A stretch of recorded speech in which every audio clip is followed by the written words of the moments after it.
नमस्ते।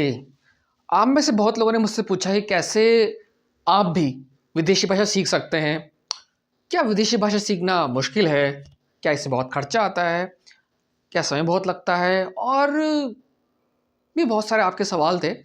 उनमें से एक था कि भाई आजकल स्मार्टफ़ोन आ गया है और आर्टिफ़िशियल इंटेलिजेंस भी आ गई है, तो क्या विदेशी भाषा सीखना या कोई दूसरी भाषा सीखना ज़रूरत भी है या नहीं? तो इन सवालों के जवाब हम इस वीडियो में जानेंगे, 1 या 2 वीडियो में। सबसे पहले वीडियो में मैं आपको बताना चाहूँगा कैसे मैंने भाषा सीखी और उसमें भी सबसे ज़्यादा इम्पॉर्टेंट है कि कैसे मातृभाषा का इस्तेमाल करना और हाथ से लिखे हुए नोट्स की सहायता से आप कैसे जो है अपना अच्छा बेस बिल्ड कर सकते हैं। तो आइए चलते हैं।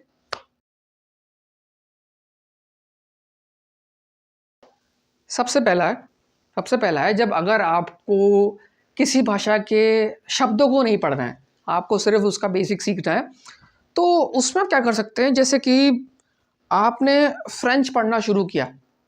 तो उसमें होता है je m'appelle, है ना? vous voulez-vous, je m'appelle। तो आप उसने उसको सुना, आपने उसको सुना और आप फिर अपनी नोटबुक में लिखेंगे यहाँ पे je m'appelle।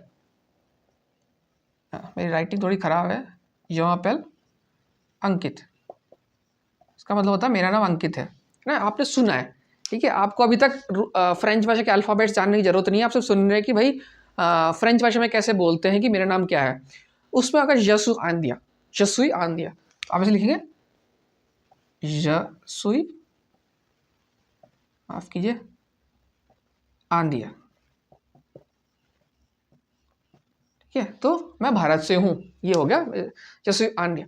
तो इस तरह से आप जो है काफ़ी सारे जो है ना बेसिक जो सेंटेंसेस है किसी भाषा के आसानी से लिख दिए हिंदी में लिख लीजिए और सवाल जवाब आप हिंदी में ही कर लीजिए पूरे सुन के। मतलब ज़रूरी नहीं कि जो उसका जो एग्ज़ैक्ट साउंड है, वही आप बोलें, लेकिन बहुत इक्विवेलेंट आप बोल सकते हैं जो आपको हिंदी में समझ में आ रहा है। तो जो आप जब आप पढ़ रहे तो जो बोल फ्रेंच में रहा है लेकिन आप उसको सुनेंगे, उसको हिंदी में लिखिए, हिंदी में रूपांतरित करके लिखिए और अपनी नोटबुक में लिख लीजिए और उसको पढ़िए। तो आप बेसिक जो है एक अच्छा बेस उस भाषा में बना लेंगे। अब अगर जापानीज़ भाषा की बात करें तो उसमें बोलेंगे वाताशी वा अंकितो सान। तो आप उसको लिख सकते हैं, ऐसे लिख लीजिए वाताशी वा अंकितो सान। ये मतलब मेरा नाम अंकित है और हिंदू देश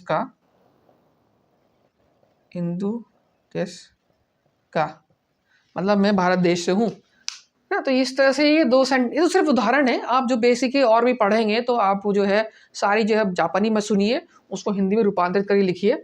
और ये तब है जब आपको अल्फ़ाबेट्स जो है आपको डिफ़िकल्ट लग रहे हो। अब इसी का बेस लेके आप फ्यूचर में इसी पे अल्फ़ाबेट लिखने शुरू कर देंगे। आप हिंदी में ही अल्फ़ाबेट को पढ़ना शुरू करेंगे तो आपके लिए भाषा बहुत ही आसान हो सकती है बेस पे। ऐसे ही आप चाइनीज़ में कर सकते हैं, चीनी भाषा में नी हाओ मा, नी हाओ ऐसे कहते हैं। एक नी हाओ होता है, वो छियाओ शुरुआत में होता है, तो आप लिखिए उसको इस तरह से। फ्रेंच में तो हम बता ही चुके हैं, अरबिक में हो सकता है, अरबिक में होता है अस्सलाम वालेकुम, मैं वल वक़्त, मिन फ़ज़लुक। ऐसे बहुत सारी चीज़ें आप सुनेंगे और उसको हिंदी में लिख लीजिए, तो बेसिक लेवल आपका कवर हो जाएगा, ठीक है? अभी तक आपको जो है जो अल्फ़ाबेट्स होते हैं, जो डेंजरस वर्ड लोगों को बहुत डर लगता है, भाई रशियन में इतने डेंजरस अल्फ़ाबेट्स होते हैं, चाइनीज़ में बहुत खतरनाक जो है कैरेक्टर्स हैं लिखने के। जैसे कि अगर आप देखिए ये चाइनीज़ का एक आई थिंक ये नहीं, ऐसा नहीं, ये कैरेक्टर है चाइनीज़ का, तो ऐसा कोई डिफ़िकल्ट हो जाएगा तो आपको याद नहीं रहेगा। तो तब बेसिक के लिए बहुत आसान है और आपको सिर्फ नोट्स लिखने हैं और मेरे ख्याल से तो आप 2-4 दिन में ही आप अच्छी खासी सीखने बैठ जाएँगे। आपको सिर्फ उसके बाद प्रैक्टिस करनी है और बेसिक ही है ये। उसमें 10-20 सवाल, अच्छे 10-20 सिनेरियो जो होते हैं, उन पे आप देख सकते हैं और उससे आगे आपको जाना है तो फिर आपको अल्फ़ाबेट्स पढ़ने पड़ेंगे। वो हम दूसरे पार्ट पे देखेंगे। दूसरा पॉइंट, अगर किसी भाषा के अक्षर ज़्यादा नहीं हो, जैसे कि अंग्रेजी में 26 अक्षर होते हैं या रूसी भाषा में जहाँ पे 33 या 36 अक्षर होते हैं, तो आप जो है इसको शुरुआत से ही उस भाषा में ले सकते हैं। जैसे कि मैंने आपके लिए उदाहरण के लिए रूसी भाषा चुनी है, तो रूसी भाषा में जब आप अक्षर पढ़ना शुरू करेंगे, अल्फ़ाबेट्स पढ़ना शुरू करेंगे, तो पहला जो शुरुआत में होता है तो या। अगर आपने इसका मतलब होता है या, तो आपने सुना या, आपने पढ़ा और देखा और आपने उसको लिख लिया या, ना? अपनी जो आपकी जो नोटबुक है उसमें या लिख लिया। ऐसे ही जो ये अक्षर होता है उसको बोलते हैं यू। आपने सुना, ठीक है, आपने सुना और उसको फिर लिख लिया अपनी नोटबुक यू। ऐसे करके आप जो पूरी रूसी वर्णमाला है, पूरी रूसी अल्फ़ाबेट्स है, उसको हिंदी में लिख सकते हैं जो आपको समझ आ रहा है, ठीक है, जो आपको समझ में आ रहा है, जो आपको ध्वनि समझ में आ रही है, और उसके बाद हम शब्द बना सकते हैं। आइए शब्द बनाते हैं।